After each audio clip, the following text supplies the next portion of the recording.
আর এবার আপনাদের পুরীর ছবি দেখাবো, যেখানে প্রভু জগন্নাথ দেবকে আজ স্বর্ণবেশে সাজানো হয়েছে।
সরকারি জমি জবরদখল করে একের পর এক রিসর্ট তৈরি হয়েছে বুলডোজার চালিয়ে।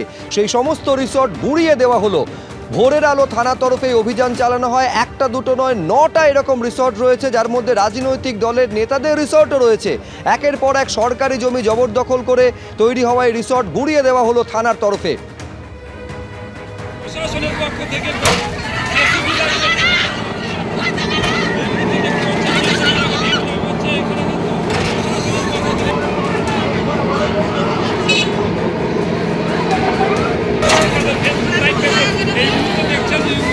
রাজা চট্টোপাধ্যায় আমাদের প্রতিনিধি আরো বিস্তারিত এই নিয়ে বলবেন। রাজা, ছবিতে দেখা যাচ্ছে এই যে 9টা রিসর্টকে গুঁড়িয়ে দেওয়া হয়েছে, শাসক দলের নেতা রিসর্ট যেমন রয়েছে, বিজেপি নেতা রিসর্টও রয়েছে, পরপর গুঁড়িয়ে দিল। মুখ্যমন্ত্রীর নির্দেশের পরে কিন্তু প্রশাসন নড়ে চড়ে বসে এবং ডাবগ্রাম ফুলবাড়ি এলাকায় তুমি জানো এর আগেও জমি দখলের অভিযোগে কিন্তু একাধিক তৃণমূল নেতাকে পুলিশ গ্রেপ্তার করেছিল। গতকাল কিন্তু এই যে ফুলবাড়ি যে রয়েছে, ফুলবাড়ি এলাকারই যে গাজলডোবা রয়েছে, গাজলডোবা এলাকায় কিন্তু ওখানে একাধিক রিসোর্ট সেখানে তৈরি হয়েছিল। সেখানেও কিন্তু অভিযান চালায় প্রশাসন গতকাল, যেটা আমরা জানতে পারছি। সেখানে বিজেপি নেতার এক রিসোর্ট ছিল, দুজন তৃণমূল নেতার রিসোর্ট ছিল। এই সহ কিন্তু 9টা রিসোর্ট কিন্তু গতকাল প্রশাসনের তরফ থেকে ভেঙে ফেলা হয় এবং পুলিশের কাছে আরও কিছু তথ্য এসছে যে এই গজলডোবা এলাকায়, যেহেতু তুমি জানো এটা পর্যটন কেন্দ্র, এখানে কিন্তু একাধিক রিসোর্ট আছে। সেখানে কিন্তু তৃণমূলের নেতাদেরও রিসোর্ট রয়েছে বলে জানা যাচ্ছে। সেগুলোর নাম তালিকা কিন্তু প্রশাসন রেডি করেছে এবং সেটাও কিন্তু তারা ভাঙবে বলে তারা পরিকল্পনা নিয়েছে। এই মুহূর্তে কিন্তু গজলডোবা এলাকায় 9টা রিসোর্ট ভাঙা হয়েছে। এছাড়াও কিন্তু একাধিক রিসোর্ট ওখানে অবৈধভাবে সরকারি জমি দখল করে কিন্তু তৈরি করা হয়েছে, এমনটাই প্রশাসনের তরফ থেকে বলা হয়েছে। সেগুলো কিন্তু নজরদারি চালাচ্ছে। আস্তে আস্তে কিন্তু যে সমস্ত রিসোর্ট ওখানে রয়েছে অবৈধ রিসোর্ট সরকারি জমি দখল করে, সেগুলোও কিন্তু ভাঙা হবে বলে প্রশাসনের তরফ থেকে জানানো হয়েছে।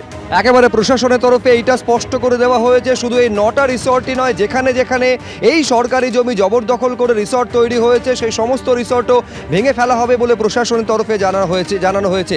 কিন্তু এই যে ছবি আপনারা দেখতে পাচ্ছেন, 2টি রিসর্টের ছবি দেখাচ্ছে, একটা বিজেপি নেতার রিসর্ট এবং একটা শাসক দলের অর্থাৎ তৃণমূল কংগ্রেসের নেতার রিসর্ট, সেটাও গুঁড়িয়ে গেল বুলডোজারের তলায়। কি বলা হচ্ছে দুই রাজনৈতিক দলের তরফে দেখাবো। দেখুন, যে ভিডিও ভাঙছেন সেই ভিডিও হচ্ছে জালি ভিডিও।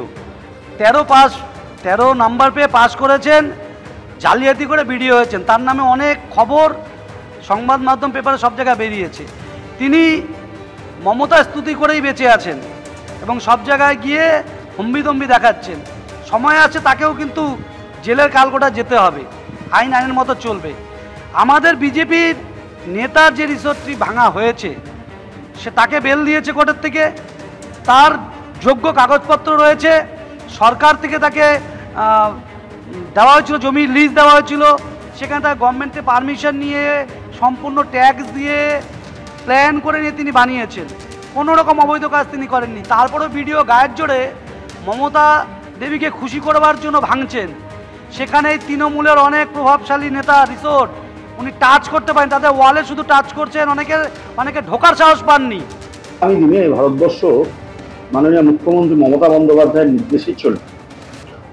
তিনি যেভাবে শক্ত পদক্ষেপ নিয়ে বিভিন্ন জায়গায় জমি দখলকারী, যে বাম আমলেই এই জমিগুলো দখল হয়েছে ম্যাক্সিমাম, সেখান থেকে ট্রেন্ড শুরু, বামফ্রন্টের সময় থেকেই সব অনিয়ম বেনিয়ম শুরু। তার বিরুদ্ধে তিনি যে পদক্ষেপ নিয়েছেন এবং জমি দখলদারীদের বিরুদ্ধে তিনি যে পদক্ষেপ নিয়েছেন এটা নজিরবিহীন। এই জমি দখল করে, সরকারি জমি দখল করে বেআইনি রিসোর্ট তৈরি করে ব্যবসা করা, ঠিক আছে, তারপর বিভিন্নভাবে সরকারি সম্পত্তি দখল করা, তার বিরুদ্ধে ব্যবস্থা নিয়েছেন, এটা নজিরবিহীন। সরকারি জমি জবরদখল করে তৈরি হয়েছে রিসর্ট, যে বিজেপি নেতার রিসর্ট ভাঙা পড়েছে এই অভিযোগের কারণে সেই বিজেপি নেতা অর্থাৎ যার রিসর্ট ভাঙা পড়লো বুলডোজারের তলায়, তিনি কি বলছেন দেখুন। আমি 3টে থেকে খবর পেলাম যে এলাকায় বিএলআরও ঢুকেছেন, ভাঙচুর করছেন। তো আমি জানতাম না যে আমার এটাও ভাঙচুর হবে।